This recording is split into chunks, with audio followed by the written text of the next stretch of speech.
اهلا بيكم في قناة وفود الجريمة الكاملة. النهاردة هعمل لكم صوص خطير جدا في دقايق، هو اسمه واكامولي.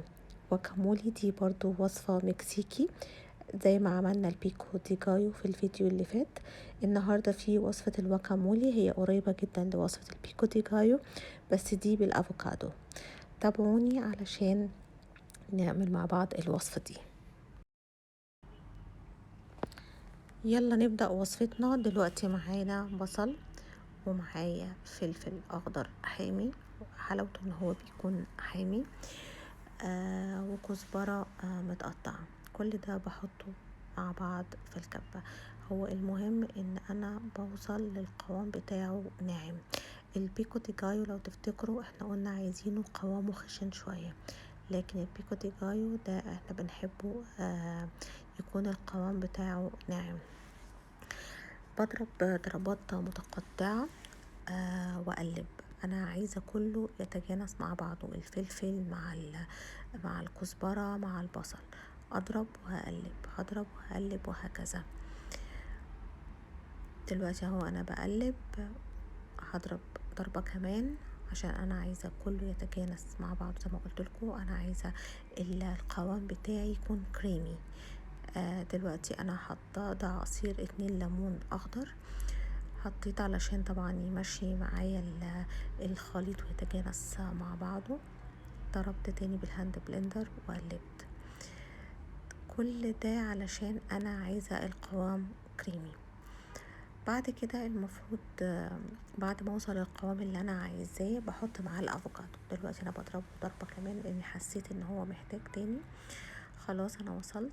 بحط الافوكادو معايا مع الكزبره وكله خلاص تجانس مع بعض. برضو هضرب ضربات متقطعه. والحلو ان انا لو اطلع فيه قطع افوكادو صحيحه، طبعا مش كبيره قوي لكن تكون قطع صغيره، دي بتبقى حلوه قوي مع الصوص ده. يعني لو طلع معايا ان هو الافوكادو او الافوكادو طلع قطع فيه والباقي كريمي، ده بيبقى حلو قوي. دلوقتي برضو انا بضرب ضربات متقطعة لاني انا زي ما قلت لكم عايزة القوام كريمي، وبرضو يكون احسن يكون فيه قطع صغيرة. بعد ما بخلص خالص انا بحط عليه ملح. عايزة اقول لكم ان الوصفة الاصلية بتاعة الواكامولي هي بيكون فيها طماطم متقطعة صغير من غير المية بتاعتها ومن غير البذر، بس انا عشان بستخدم صوص الواكامولي وصوص البيكو دي جايو مع بعض في وصفة اكلة مكسيكي بالفراخ، فانا بحس ان الطماطم بتبقى كتير واكامولي وبيكو دي جايو، فانا بفضل اسيب البيكو دي جايو زي ما هي، والواكامولي بشيل منها الطماطم.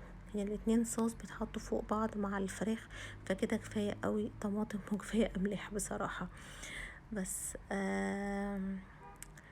لو وصلت لغاية هنا وبتحبي الوصفات السريعة، ما تنسيش تعملي لايك وشير وكومنت وتشتركي طبعا في القناة عشان يوصلك كل جديد. انا بعمل وصفات كتير، بعمل اكل شامي، بعمل اكل مصري، بعمل اكل مكسيكي، بعمل اكل صيني، بعمل حلويات، بعمل يعني حاجات كتيرة قوي.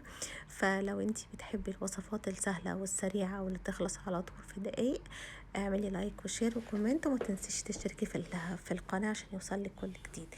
ده شكل الصوص بتاعنا، هو شكله كريمي. دلوقتي انا بحط الملح بحدقه بس كده. هي وصفة سهلة جدا وما فيهاش حاجات كتير يعني.